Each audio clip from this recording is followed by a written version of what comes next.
During the 17th and 18th centuries, almost nothing was written about the contributions of women during the colonial period and the early history of the newly formed United States.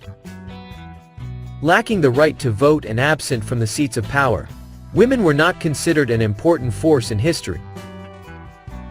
Bradstreet wrote some significant poetry in the 17th century. Otis Warren produced the best contemporary history of the American Revolution. And Abigail Adams penned important letters showing she exercised great political influence over her husband John, the second President of the United States. But little or no notice was taken of these contributions.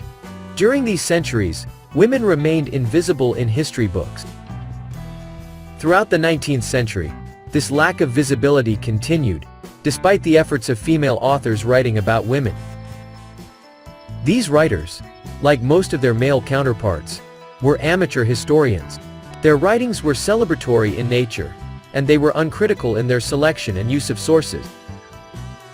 During the 19th century, however, certain feminists showed a keen sense of history by keeping records of activities in which women were engaged.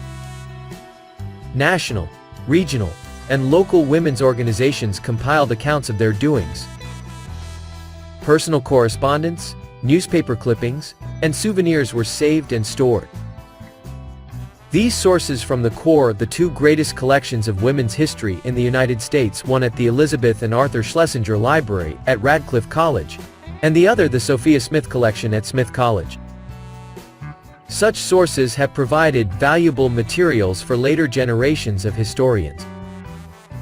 Despite the gathering of more information about ordinary women during the 19th century, most of the writing about women conformed to the great women theory of history. Just as much of mainstream American history concentrated on great men.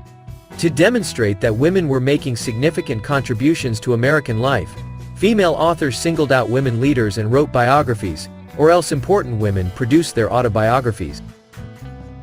Most of these leaders were involved in public life as reformers, activists working for women's right to vote, or authors, and were not representative at all of the grade of ordinary woman.